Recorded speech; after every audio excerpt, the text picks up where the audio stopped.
Eu sou o Dr. Yunis, médico pneumologista. Estou fazendo uma visita aqui em Portugal, dando sequência no congresso que eu tive em Barcelona, no Congresso Respiratório Europeu. E eu vou entrevistar um amigo agora, né, vamos dizer assim, porque ele foi meu paciente enquanto ele esteve no Brasil. E agora eu tenho um amigo aqui em Lisboa, na cidade de Torres Vedras. E na época, o Nuno, para mim, ele chama Nuno Henriques. Ele, para mim, é um exemplo de vitória do Covid-19. Eu deixei para falar desse assunto com ele, exatamente para poder trazer um pouquinho dessa história para vocês poderem conhecer, que é uma história que me deixa bastante emocionado e motivado a continuar trabalhando cada vez mais com a área respiratória, e principalmente com essa doença, que foi uma doença que trouxe muitos problemas, né, para muita gente, para as famílias, para as pessoas. E eu também tive muitas perdas, né, de paciente, de familiares, amigos. Então é um assunto que ainda nos comove bastante, né? Ô Nuno, como é que foi essa... Você foi para Barretos por que motivo? Para o pessoal saber um pouquinho da sua história. Eu fui para Barretos numa viagem que achava que ia ser uma viagem de férias e acabou por ser uma viagem que não teve nada de férias, foi uma viagem bastante complicada. Fui para visitar a mãe da minha mulher, a Leia, e realmente as coisas começaram a correr mal desde o início. Comecei já a ter uns primeiros sintomas logo muito ténues, mas no princípio não dei assim muito valor, mas depois as coisas ficaram muito feias rapidamente, logo no início das férias. E você já estava vacinado com Covid? Sim, já tinha tomado as 3 doses, achava eu protegido, mas não estava. O Nuno, para vocês se contextualizarem, ele tem uma doença autoimune, que é a esclerose múltipla. E o Nuno entrou numa pesquisa clínica para poder fazer um tratamento com imunossupressor, que é novo ainda, e esse medicamento ele baixou totalmente o sistema de defesa do Nuno. E quando ele chegou no Brasil, desenvolveu o Covid de uma forma muito grave e sem resposta imunológica para poder combater essa doença, né, Nuno? E foi a primeira vez que você teve Covid? Sim. Felizmente tinha estado protegido, nunca tive nenhum problema, tive sorte. E ao fim de quase 2 anos de pandemia, quando menos esperava, apanhei o Covid. E como é que foram os sintomas? O que você sentiu? Os primeiros sintomas, talvez foram um pouco confusos, porque como eu tenho esclerose múltipla, a febre fez com que os meus músculos ficassem muito rijos, digamos assim, e deixei de me movimentar como já tenho dificuldades em locomoção e de movimentar, mas ainda tive mais dificuldade. A febre fez com que eu tivesse muita dificuldade em movimentar. Mas na altura não associei isso ao Covid, pensei que era mais um sintoma da esclerose múltipla e fui às urgências porque de um momento para o outro quase que deixei de andar outra vez. Fiquei quase imobilizado, digamos assim. E cheguei lá, tinha um pico de febre, 38, não valorizei isso, mas fizeram-me o teste e era Covid.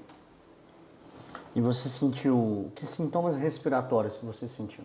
Depois, exatamente, com o tempo, comecei a ter uma expectoração, que também na altura se calhar não valorizei tanto, mas não era muito complicada. O problema foi que ela foi-se agravando, e surgiu depois a febre. Tive ali uns tempos em que não tive febre e voltei a ter, passado algum tempo, e num fim de semana a situação despoltou e foi rápida a evoluir,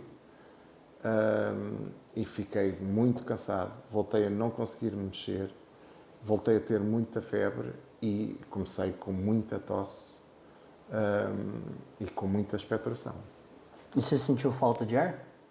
Alguma, no princípio, lentamente cada vez mais fui ficando com essa sensação de falta de ar, mas era um misto de sintomas: dores de cabeça, fraqueza, fadiga, cansaço, Foi um conjunto de sintomas que nunca tinha sentido. Foi muito complicado. E você, é a primeira vez que você tinha ido ao Brasil? Sim, sim, sim. E você estava fora do seu país com uma doença grave. Como é que foi seus sentimentos, assim, nesse momento? Foi quase de pânico, porque apanhar-me num país desconhecido e ficar doente daquela forma foi algo que me assustou bastante. Felizmente encontrei o doutor e isso para mim foi o que me salvou a vida e deu-me, sei lá, tanto conforto, tanto e resolveu todos os meus problemas, mas acima de tudo foi aquela mão amiga, mas aquela amizade, não diria tanto amizade, foi uma pessoa que eu não estava à espera que me ajudasse tanto, num país que eu não conhecia, e foi fantástico porque estava muito assustado, e quando cheguei ao seu consultório estava muito, como sabe, muito debilitado. E de um momento para o outro senti-me confiante, com esperança outra vez, com vontade de derrotar esta doença e, acima de tudo, já não estava tão assustado depois de ter ido ao seu consultório, sem dúvida. E bom. Foi muito bom, foi muito bom. E como é que e você sentiu o caso, para o pessoal entender? Foi um caso grave, teve que usar o oxigênio, né? Sim, durante muito tempo, Muito 3 tempo. semanas ou mais, quase um mês foi. Quase um mês usando oxigênio. A gente conseguiu fazer o tratamento do Nuno sem necessidade de hospitalização, que foi uma coisa muito importante para ele, porque ele estava num país desconhecido, né? Estava passando por uma situação na família da esposa também, a sogra estava doente, né? Foi uma Então foi situação complicada. um momento assim bem complicado, né? E depois que passou essa fase do Covid, como é que você está se sentindo hoje, assim, em relação à sua reabilitação? Está se sentindo melhor? Está recuperando? A recuperação tem sido muito lenta. Felizmente tem sido sustentada no tempo, ou seja, cada vez me sinto melhor um bocadinho todos os dias, mas a pior sequela que eu tive foi a perda da massa muscular. Porquê? Porque tive muito tempo imobilizado, quase 2 meses numa cama, e se já tinha dificuldades em me mexer, em me movimentar, perdendo então a massa muscular como eu perdi aqui nos membros inferiores, nas pernas, a minha dificuldade em andar é agora muito maior. Mas gradualmente, com fisioterapia, estou a sentir-me cada vez melhor. Atualmente você está fazendo a fisioterapia para recuperação, né? Sim, sim, sim, sim. Que bom. Bom, essa era a parte principal que eu queria passar para vocês que tá acompanhando, que o Covid realmente é uma doença que mexeu muito com a gente, né? E o Nuno é um caso especial, né? Por ser uma pessoa de outro país que estava visitando a nossa cidade, cidade de Barretos, e desenvolveu essa doença de uma forma muito grave e que teve uma necessidade, principalmente, de acreditar, né, no tratamento, na recuperação, para poder trazer essa esperança e atravessar essa doença de uma maneira positiva e conseguir se reabilitar e se curar, né? Foi, acima de tudo, o mais importante foi a esperança que o doutor me deu em não desistir. Acreditar que ia superar dia para dia, e por muito que me sentisse mal e senti-me tão mal, ao ponto, numa altura, achar que estava numa experiência de quase morte, porque não me conseguia mexer, não respirava, sentia-me, não tinha apetite, perdi 10 quilos, e estava a precisar de ter alguma esperança. E cada vez que ia ter consigo, sentia que havia alguém que não desistia de mim e que me dava alguma esperança. E essa esperança foi o suficiente para eu me poder agarrar, não digo à vida, mas agarrar-me a um processo que eu já nem acreditava nele, porque eu não acreditava que se calhar ia superar aquela dificuldade. Achava que a situação, se fosse tão hospitalizado, achava que não ia conseguir, porque bastava apanhar mais uma infecção hospitalar e o meu sistema imunitário não ia resistir. E o doutor, no meio daquele caos, conseguiu dar-me aquela esperança que eu precisava para ter calma, poder superar dia a dia situações que eram muito complexas, não conseguia dormir, sei lá, foi uns dias muito difíceis. E não só a terapêutica que me instituiu, que me deu, que como viu o sistema imunitário não estava a recuperar, o doutor teve que reformular o tratamento porque os antibióticos não estavam a funcionar e teve que mudar de terapêutica mais que uma vez. Mas cada vez que havia esse problema, era um dia bom, depois passava um dia mau, o doutor continuava a olhar para o aspecto positivo das coisas. E esse aspecto positivo é que acho que é extremamente importante, porque eu já não o tinha, mas o doutor não desistiu. Isso acho que fez a diferença, porque o doutor não só não desistiu do seu doente, como deu-lhe esperança quando ele já não a tinha. E isso para mim foi fundamental, porque eu precisava de acreditar em alguma coisa quando já não acreditava em nada. Foi muito bom e depois as coisas começaram muito lentamente, mas começaram a correr bem.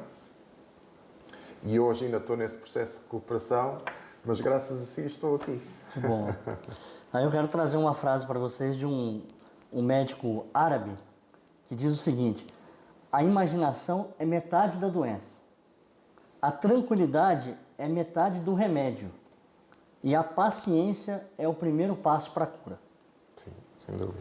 Então é muito importante a gente ter paciência, acreditar, Sem dúvida. né, que a gente consegue superar, né, porque por muitos momentos você teve a sensação que você não ia dar conta, né? E o doutor acreditou em mim, em si, acreditou por nós todos e fez-me voltar a acreditar, porque já não acreditava, de facto. A uma altura tinha perdido um pouco a esperança, não vou mentir, mas o doutor não me deixou perder a esperança e isso fez toda a diferença. Isso para a gente é muito gratificante. Poder estar hoje aqui conversando com uma pessoa, né, que teve uma situação tão grave como a dele, uma necessidade de cuidado, não só de cuidado de doença, mas de cuidado emocional, de cuidado de atenção, né? Então isso aí para a gente é gratificante. E hoje, nesse relacionamento médico-paciente, eu ganhei um amigo, né? E um amigo Sem assim, dúvida, de verdade, que eu estou aqui na casa dele agora, em Lisboa, e estou fazendo essa gravação para registrar esse momento e dizer para vocês que eu estou muito feliz de estar aqui, agradecer toda Não, eu é que agradeço, a oportunidade. É que eu agradeço, o doutor salvou uma vida, isso eu nunca vou esquecer. Nunca desistiu de mim enquanto fez tudo o que podia, o que não podia e acima de tudo com esse sorriso que é característico, que fez toda a diferença também. Eu é que tenho que agradecer, doutor. Muito bom. Obrigado eu. Obrigado. Muito bom, viu, Nuno? Grato, viu? Grato eu.